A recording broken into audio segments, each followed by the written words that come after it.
এখন তো আমরা মিটিং করছি, ওটা তো অন্য বিষয়, ওটা অন্য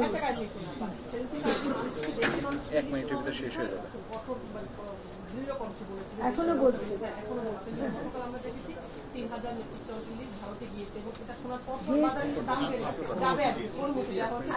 না আমার মনে হয় না না কিছু জিনিস পরিষ্কার হওয়া দরকার। একটা হলো যে গতকাল যেটা করেছে সেটা বাণিজ্য মন্ত্রণালয় দিয়েছে, অনুমোদনটা দিয়েছে, যেটা ভারতের যারা মৎস্য ব্যবসায়ী এবং বাংলাদেশের মৎস্য ব্যবসায়ী তারা একটা অনুরোধের প্রেক্ষিতে এটা বাণিজ্য মন্ত্রণালয় দিয়েছে। এর সাথে মৎস্য ও প্রাণী সম্পদ মন্ত্রণালয়ের কোনো সম্পর্ক নেই।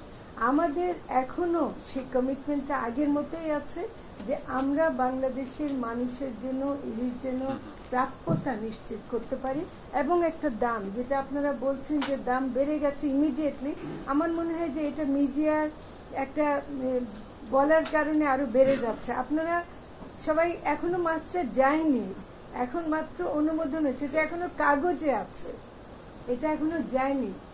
যদি এর প্রভাবে দাম বাড়ে সেটা আমরা মনে করি যে এটা বাড়া উচিত হবে না। এই জন্যই যে আমাদের যে মূল প্রাপ্যতা এবার বোধহয় 5 লাখ টন, 5,30,000 টন হয়েছে, এর মধ্যে 3,000 টন অনুমতি দেওয়া হচ্ছে, কিন্তু গত বছরও এই 3,000 টনের বেশি অনুমতি দেওয়ার পরও কিন্তু তারা ততগুলো নিতে পারেনি।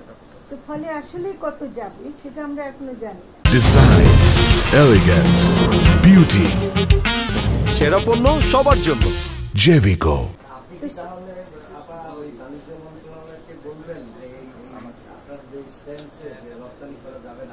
আমি রপ্তানিটা আমি রপ্তানি বন্ধ, মানে আমি প্রথম বলেছি, আপনারা যদি মনে করতে পারেন, আগে দেশের মানুষ খাবে তারপর রপ্তানি হচ্ছে, তো কাজে এখন বাণিজ্য মন্ত্রণালয়ের কাজ হলো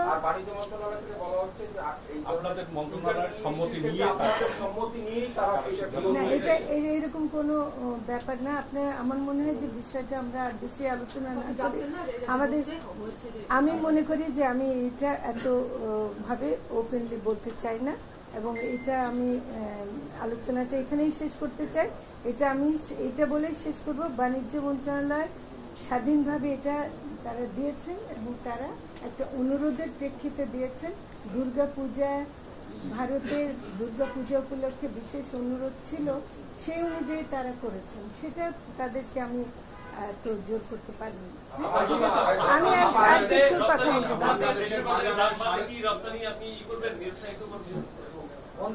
যদি দাম বাড়ে সেই দাম বাড়ার ব্যাপারে অবশ্যই আমাদেরকে ব্যবস্থা নিতে হবে।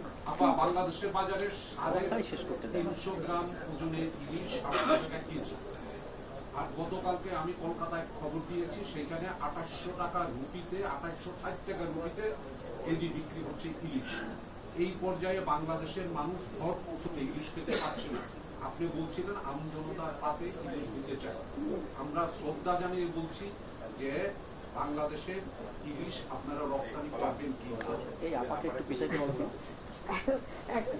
আচ্ছা, যে দামের ব্যাপারটা আমরা প্রতিনিয়তই আসলে মনিটর করছি, এমনকি মজুদ হয় কিনা, আহরণ কেমন হচ্ছে, এগুলো আমরা দেখছি। এখন দেখেন, একটা সরকার যখন নাকি এক একটা মন্ত্রণালয় থেকে বিভিন্ন কারণে তারা সেই মন্ত্রণালয়ের সিদ্ধান্ত নিতেই পারে, সেটার জন্য আমাদের কাজে যদি আমরা কোনো অবহেলা করে থাকি বা আমাদের কাজের জন্য যদি দেশের কোনো ক্ষতি হয় বা জনগণ না পায়, সেটার দায়িত্ব নেব আমরা অবশ্যই। মানে রপ্তানি বন্ধের জন্য না, রপ্তানি বন্ধের তো দায়িত্ব আমার না, বুঝছেন? আমি আহ্বান জানাতে পারি, কিন্তু আমি বন্ধ করতে পারি না।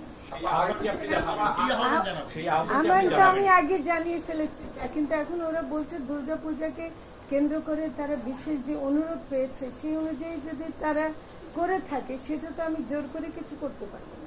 তো ফলে আপনারা আমাকে পশ্চিমবঙ্গের চেয়ে বেশি পুজো হয়, 33,000 অধিক মণ্ডপে বাংলাদেশে পুজো হয়, সেই পরিমাণ পুজো কিন্তু পশ্চিমবঙ্গে হয় না। অথচ বাংলাদেশে কেজি এইটা আপনারা বাণিজ্য মন্ত্রণালয়কে গিয়ে বলেন, দয়া করে আপনারা বাণিজ্য মন্ত্রণালয়ের সাথে কথা বলেন। এটা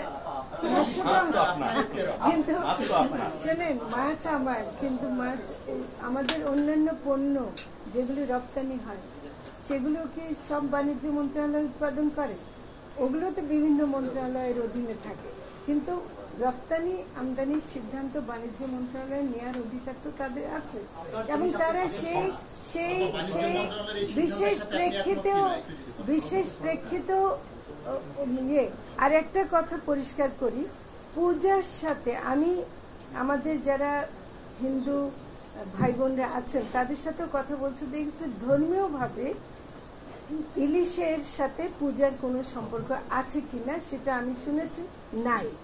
কাজে এটা আমরা যেমন ভালো খাবার খাই, সে ভালো খাবার খাওয়ার একটা অংশ হিসেবে তারা নিতে চাচ্ছে, কিন্তু পূজার সাথে এটার কোনো সম্পর্ক নেই।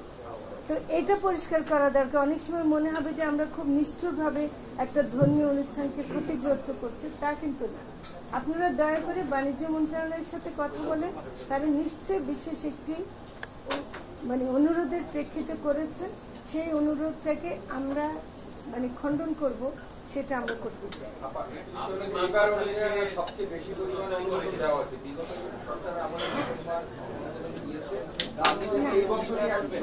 না, এটা গত বছর এটা আপনি তথ্যটা দেন। গত বছর 3000, আরো বেশি, 3800 মেট্রিক টন, কিন্তু দিতে পারেনি।